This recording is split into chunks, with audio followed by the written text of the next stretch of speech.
Olá pessoal, meu nome é Bruno e hoje eu vou trazer para vocês um vídeo apresentando algumas considerações sobre o que a gente conhece, né, como o descobrimento do Brasil, como popularmente também é dito, né? Mas eu não gosto de utilizar esse termo, eu prefiro utilizar o achamento do Brasil, até porque o Brasil ele não foi descoberto, né? Já haviam povos de muitas etnias indígenas que aqui viviam nessas terras. Então, os portugueses eles não descobriram o Brasil, né? Eles acharam, eles invadiram o território brasileiro.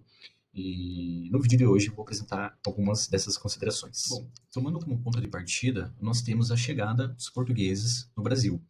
Isso ocorreu no dia 22 de abril de 1500. Liderados pelo Pedro Álvares Cabral, os portugueses desembarcaram no litoral brasileiro, onde hoje fica Porto Seguro, na Bahia.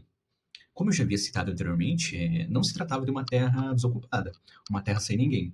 Viviam muitas etnias de indígenas nesse território. Eu separei uma imagem que ela é bem conhecida e bem importante, né, para a gente fazer uma análise crítica e uma reflexão sobre ela, que é a pintura do Oscar Pereira da Silva. Ela se chama Desembarque de Cabral em Porto Seguro.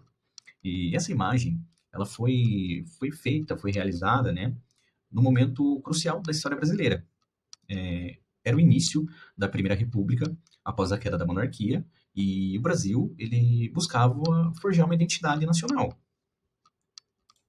Então, só nesse ponto, você já percebe que essa pintura ela é 100% ideológica e 100% política.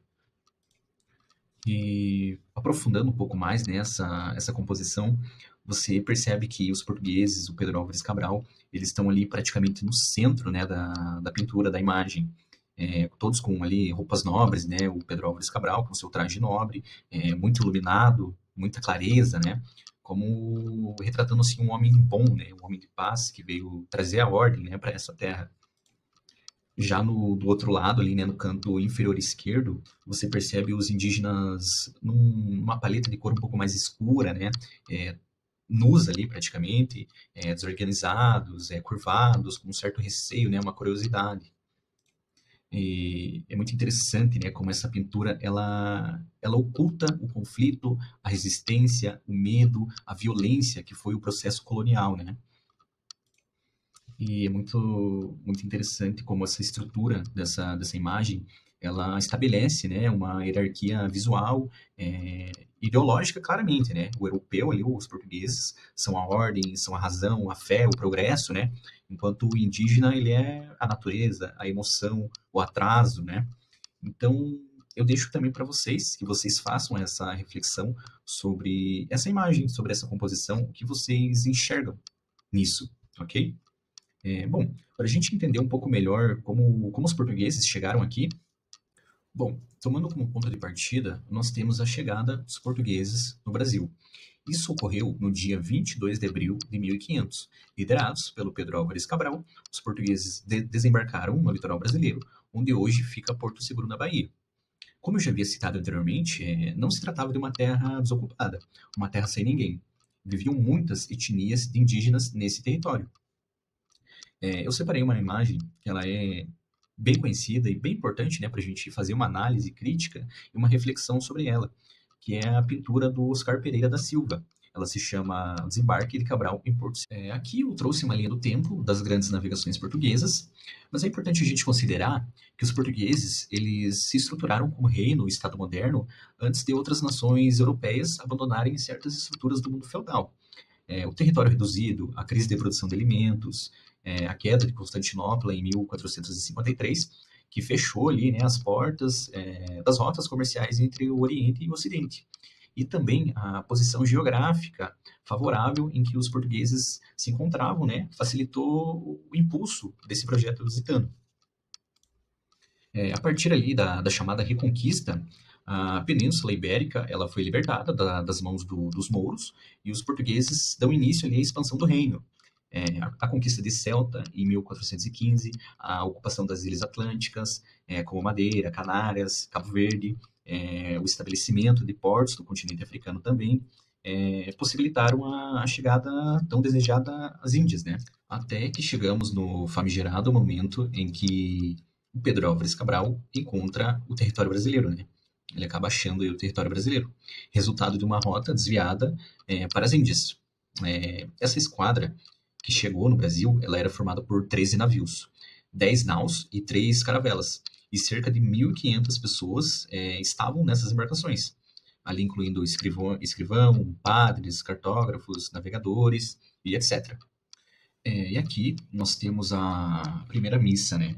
Que ao chegarem em terras brasileiras, os portugueses eles estabelecem os primeiros contatos com a população nativa, né? Que seria ali os indígenas, e eles realizaram o que a gente conhece hoje como a primeira missa no território brasileiro.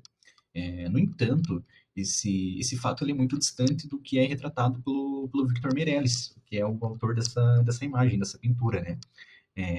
Pintada ali em meados do século XIX, na tentativa de criar uma identidade nacional, né?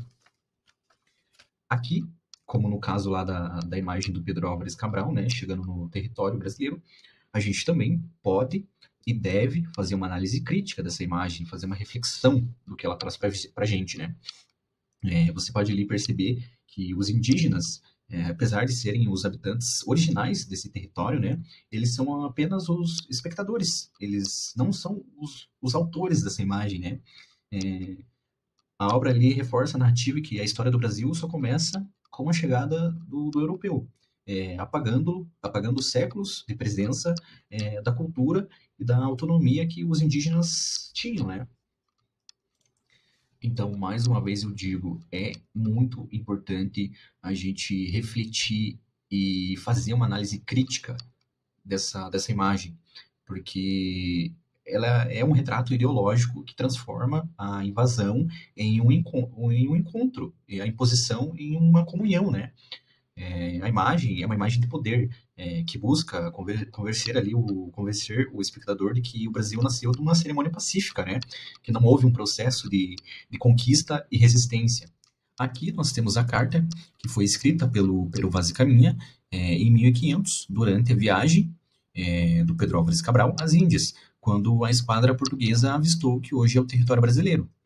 Eu também deixei aqui ao lado um manuscrito da carta do Pedro Vaz de Caminha, de 1500, mas mais importante que isso é a gente fazer uma leitura crítica dessa carta. Ela exige ali que a gente se questione a narrativa do descobrimento como algo pacífico e glorioso, né?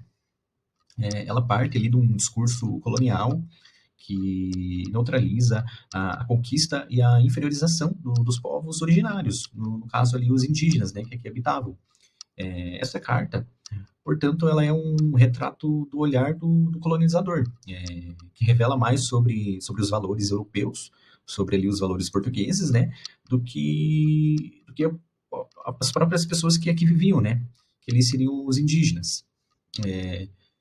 Ler essa carta criticamente um passo assim essencial para a gente reconstruir a história do Brasil sobre as vozes indígenas, né, especialmente essas que foram silenciadas. Eu fiz também uma análise crítica dessa carta. Está na próxima imagem, no próximo tópico ali. Espero que vocês leiam e também reflitam sobre essa carta, sobre o valor histórico e ideológico que ela tem.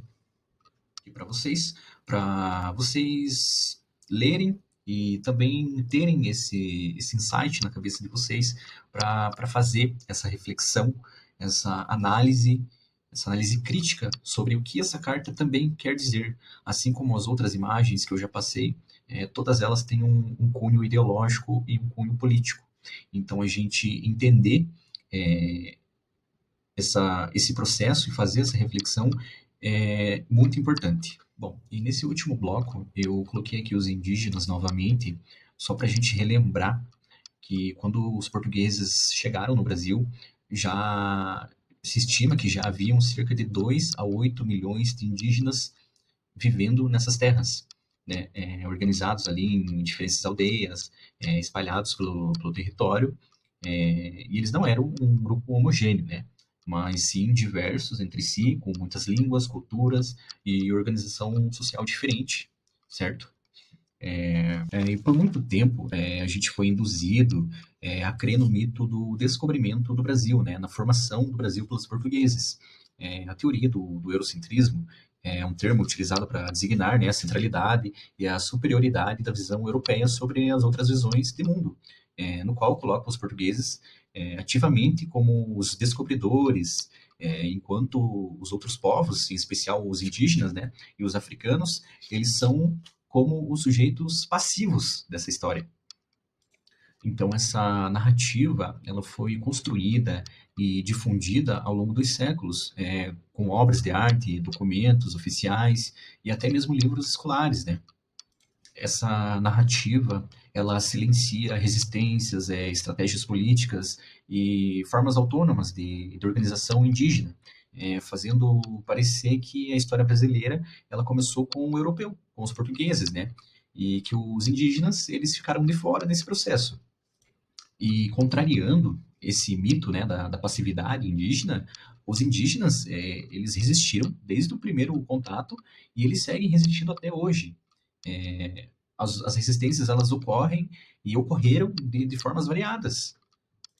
E os indígenas, eles seguem resistindo até hoje, com resistências culturais, mantendo as línguas indígenas, preservação de rituais, formas de organização social, resistência contemporânea também, que seria ali uma mobilização política, uma luta ali jurídica pelas demarcações das terras indígenas, e então se faz necessário nós revertermos esse mito da passividade indígena, reconhecendo a violência da história oficial contra os indígenas, o protagonismo indígena na formação do Brasil. A gente precisa de uma urgência, de uma história mais justa e plural com a verdade perante aos indígenas. E finalizando o vídeo, eu gostaria de relembrar vocês que esse vídeo é um recorte de momentos históricos ali da nossa história, e eu queria propor também uma discussão ali, uma reflexão, que vocês façam um pensamento crítico ali, uma reflexão sobre a romantização dessa colonização dos portugueses, esse apagamento da violência ali no processo de colonização, como esse processo silenciou, né, a diversidade dos povos originários ali, os indígenas. Então faça essa reflexão ali, considerando o papel da carta, as obras de arte ali, como a pintura do Victor Meirelles, do Oscar Pereira, na consolidação dessa reflexão, certo? Também gostaria de agradecer vocês por assistirem o vídeo, e muito obrigado.